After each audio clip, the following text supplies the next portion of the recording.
سەرەتا بەناوی خوای گەورە و میهرەبان، بەناوی ڕێکخراوی داکۆک بە خێراتنی تەواوی ئەندامانی ڕێکخراوی داکۆک و ئەو چالاکوانە خۆبەخشانە دەکەین کە ئەوڕۆ لێرە لەو گربوونەوەیە ئامادەنە.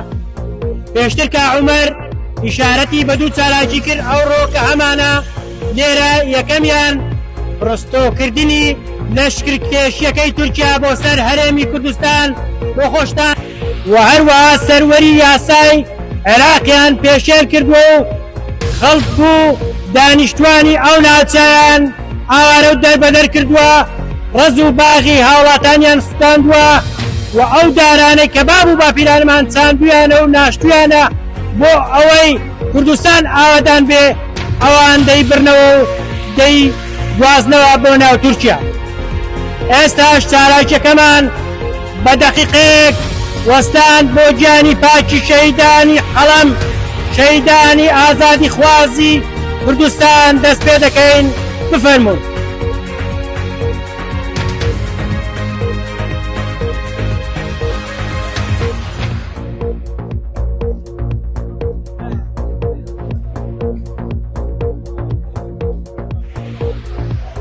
سپاسان دەکەین. ئێمە بەڕێزان تایمێکمان بۆ هاتووە کە وتاری بنەماڵەی شەهید سۆرانی مامە حەمەکە لەلایەن بەڕێز خوبەی ڕۆستەمەوە خوێندرێتەوە. با بفەرمێت. خوای گەورە درود بۆ ڕۆحی شەهید سۆرانی مامە حەمە و گشت شەهیدانی ئازادی، دڵسۆزان و خەمخۆران ئەی ئەوانەی دوای 16 ساڵ لە شەهیدکردنی سۆرانی مامە حەمە هێشتا لەگەڵمان و دژ بە تاریکی شانتان داوەتە بەر بە گشتدا وەستاونەتەوە، بە گشتدا وەستاونەتە دژی گەندەڵی و نادادی و تیرۆر و تۆخاندن. ئەمساڵیش وەک خانەوادەی شەهید سۆران دووپاتی دەکەینەوە تاوەکو خاوەنی ئیرادەی ئەو بین و ماندوو نابین لە بەدواداچوونی هەوڵەکانمان بۆ دۆزینەوەی بە کوژانی شەهید سۆران و درێژەدان بە ڕێبازەکەی. ڕێبازی شەهید سۆران و بە گشتداچوونەوەی گەنجەڵی و هێنانەتی یەکسانی بوو. شەهید جەنگاوەرێکی ڕاستەقینە بوو، ئەو نیشتیمانەی کە خوێنی سۆران و هەزارانی تری لەسەر ڕژاوە. ڕۆژێک بە خۆساڵی بەحت و قازاران و جەندرمەی تورک ناشرین دەکرێت و لە ئاسمانی شەوە هەمیشە چاوان لە درۆپ و بۆمبەکان دەبێت و بۆمبی ئەو داگیرکەرانە دەبێت کە هاوکاری جاشەکانیان خەون بەری ڕێکخراوی داکۆک پێشکەشەکرێت لەلایەن بەڕێز کاک قادر بڵباسەوە. با بفەرمێت.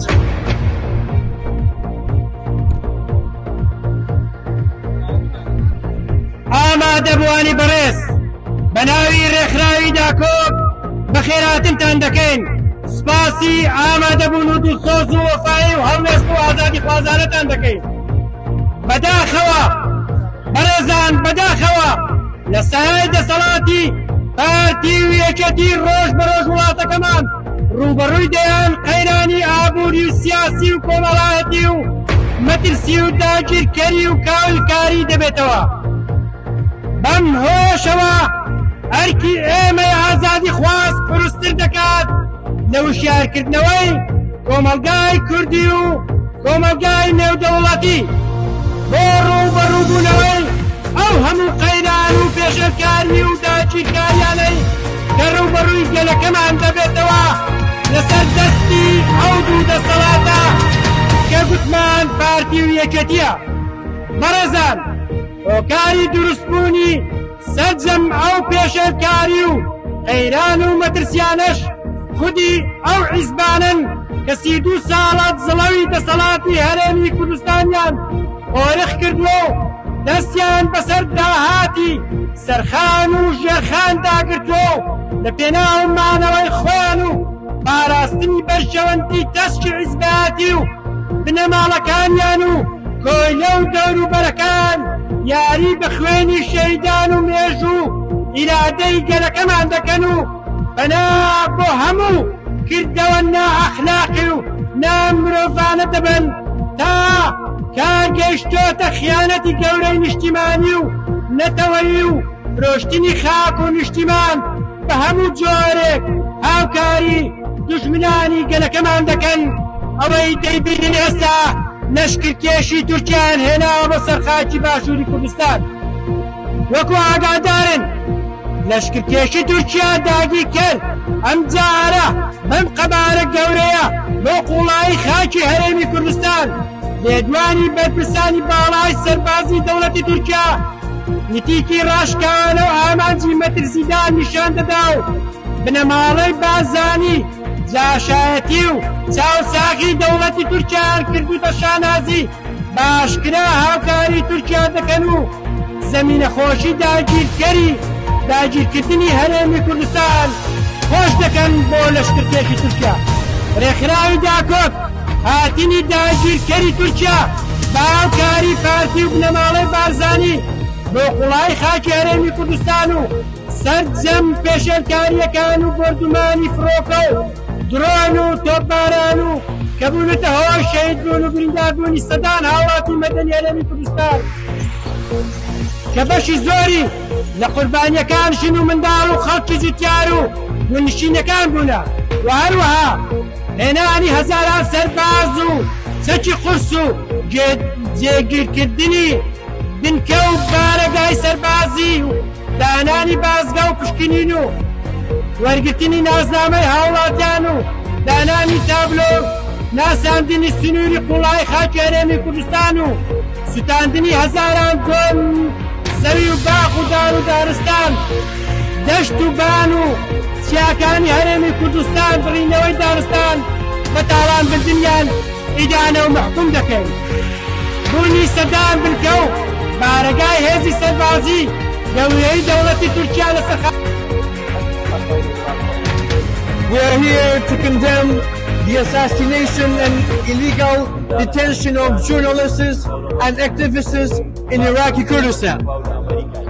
Today, we gather here to commemorate the assassination of journalist and writer Soran Mamahama, who was brutally murdered by the bloodthirsty militias of the ruling parties in Iraqi Kurdistan. He was neither the first nor the last victim of the oppression of the oppressive Barzani and Talabani families, who lead the region's most corrupt and anti-democratic party, the KDP and the PUK. The list of assassinated and imprisoned activists is extensive. These two parties fear the truthful and بەناوی خۆی گەورە سەرتا بە خێراتنی هەموو لایەک دەکەم جێگە خۆیەتی دەستخۆشی لە ڕێکخراوی داکۆ بکەین کە ساڵانە هەڵدەستێ بە زیندووکردنەوەی ئەم یادە 15 ساڵ لەمەوە بەر ڕۆژنامە نووسی گەنج سۆرانی مامەحەمە بەدەستی چەند چەکدارێکی نەناسرا و تیرۆرکرا بەڵام بەداخەوە تا ئێستا تاوانبارانی ئەم کردەوە تیرۆریستی دەستگیر نەکراون. خانەوادەی سۆران و ڕۆژنامە نووسانی هاوڕێی دڵنیانەوەی کە دەسەڵاتی کوردی لە پشت ئەم کردەوە تیرۆریستیەوەیە، بەڵام بەداخەوە بە بیانووی نەبوونی بەڵگە تا ئێستا تاوانباران دەزگیر نەکراون.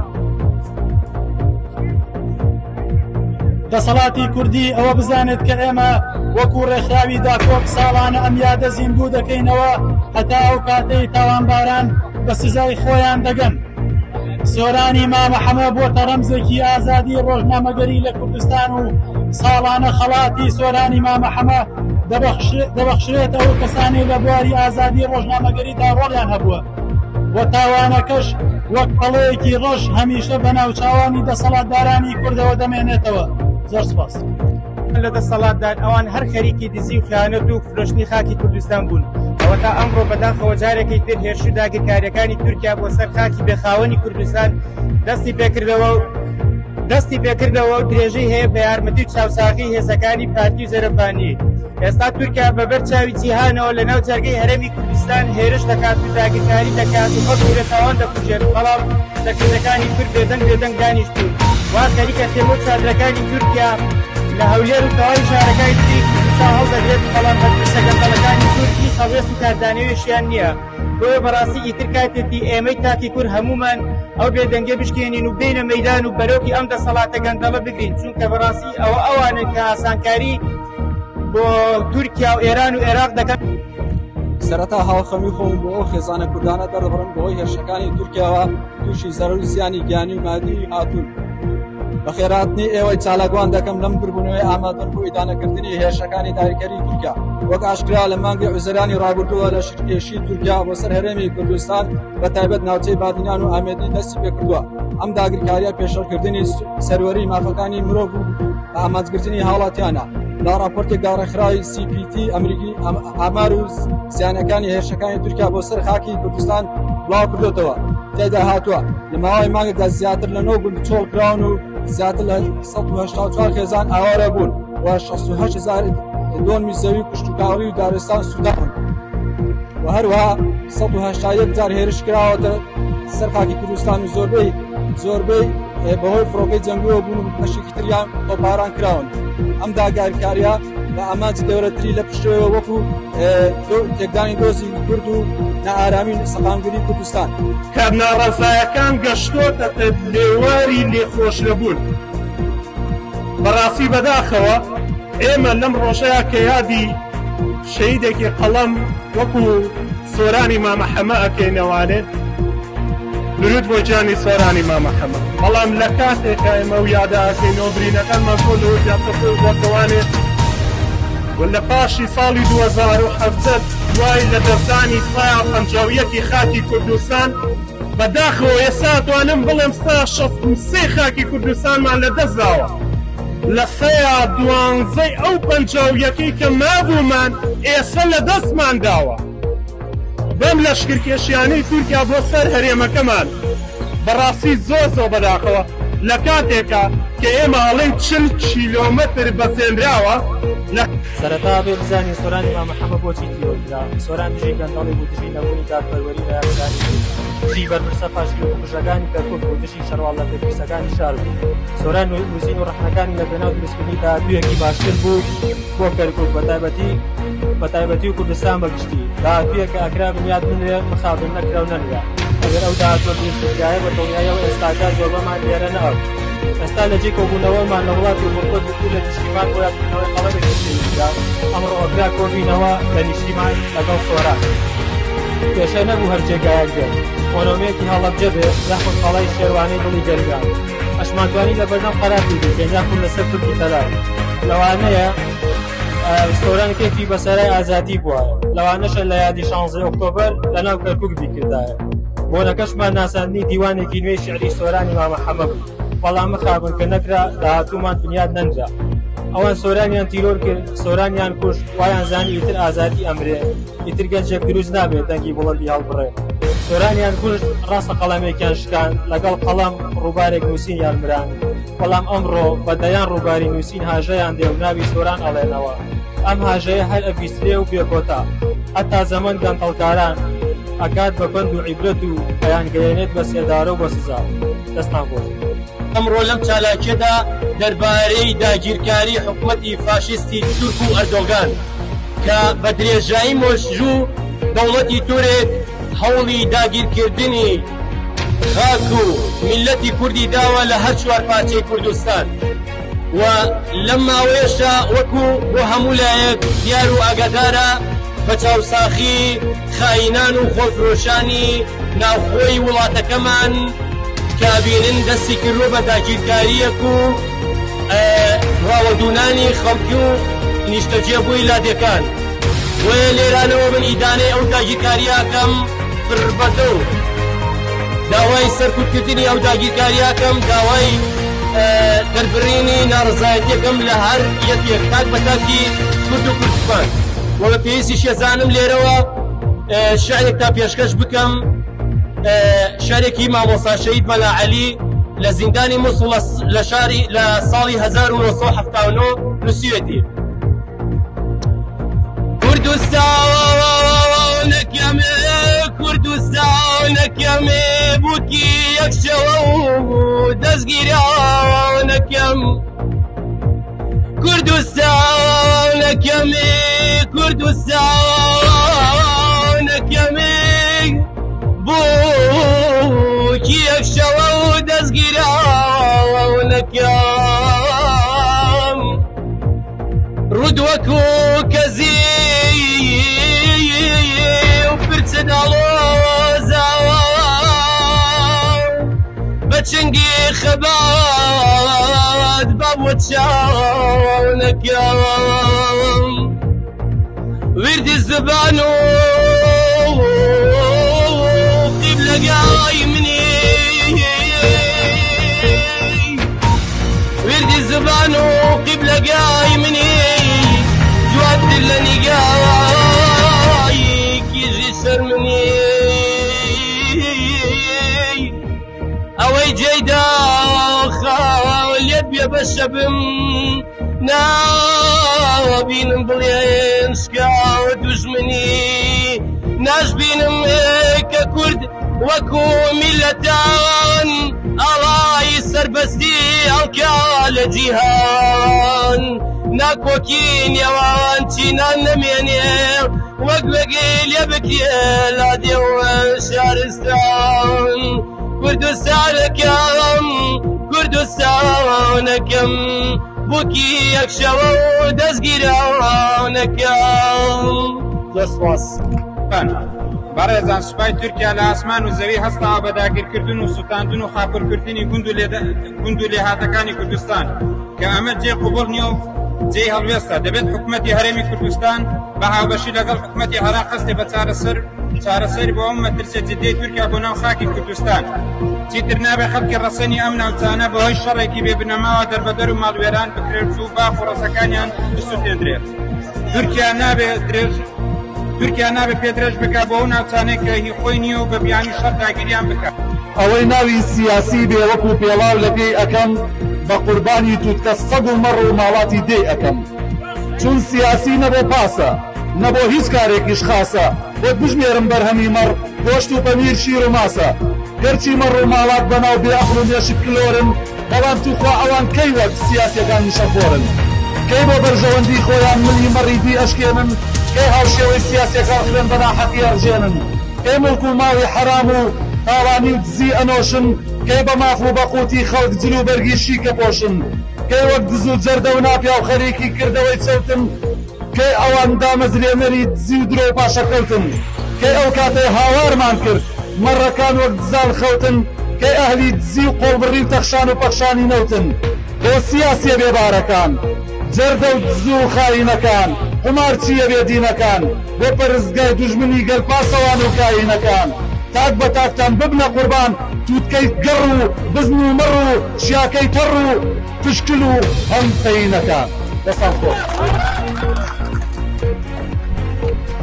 سۆرانی مامەحەمەد لە دایکبووی 1970 لە کەرکووک ڕۆژنامە نووسێکی سەربەخۆی گۆڤاری لیڤین بوو. ماوەی 3 ساڵ لەو گۆڤارە کاری کرد لە 21 تەموزی 2010 لە بەردەم ماڵی خۆیدا کوژرا.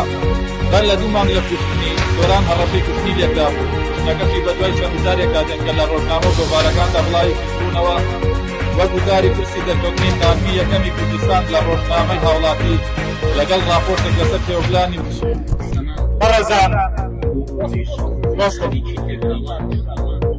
ئێستاش گوڵی وەفا و ڕێز لەسەر وێنەی شەهیدی قەڵەم سۆرانی مامەحەمەد ئەنرێت با بفەرمن.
لەگەڵ خۆدا لە من بەخشە ئاو گیان کوڕی خاکی وڵانی هاوڵەن و نەوزەدەن هێندەوەی هەناسەمان تێفڵ بەیەک ماڵاوە ئاوی دەستگیران ماڵاوە ئاوی دەستگیران فاماسیەکان سویان نەبن بەبێت فاماسیەکان سویر نەبن بەبێدن دەچمەوە باوەشی خاک چونکە سنەتی کوفرم زۆری بەبێدن سنەتی کوفرم زۆری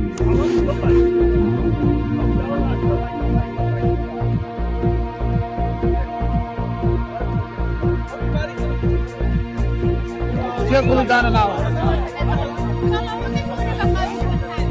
پوڵی دانە ناوە میوانەی کوڵەکان بڕۆ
هەمووتانەکەم سۆرانی مامەحەمە گەنجێکی شاری کەرکووک بوو دوای بە دەست بەکاربوونی لە بواری ڕۆژنامەنووسیدا و کارکردن بۆ گۆڤاری لڤین وەک بەرپرسی نووسینگەی گۆڤارەکە لە کەرکووک دەستنیشان کرا. لە پاش بڵاوکردنەوەی راپۆرتێک کە تیایدا تۆڕێکی لەشفرۆشی ئاشکرا کرد کە چەندین بەرپرسی ئاسایش و پۆلیس تێوە گلا بوو. بۆیە لە نێو ماڵەکەی خۆیدا لە گەڕەکی ڕەشید ئاوا شەوی 21 حوتی 2008 شەیدی دەکەن. لە دوای 16 ساڵ لە شەیدکردنی تا ئەمڕۆژ بکەران نادیارن، وەک هەمیشە دەسەڵات و پۆلیس بێباکن، ئامادە نین تەنانەت سەرەدایەکیش ئاشکرا بکەن. بەر لەوەی لە ڕووی جەستەیەوە تیرۆر بکرێت، چەندین جار هەوڵی کڕینی توانا و پێنووسەکەی شەید سۆرانیاندا، تاوەکو لە ڕێگەی مادیەوە تیرۆری معنەوی بکەن.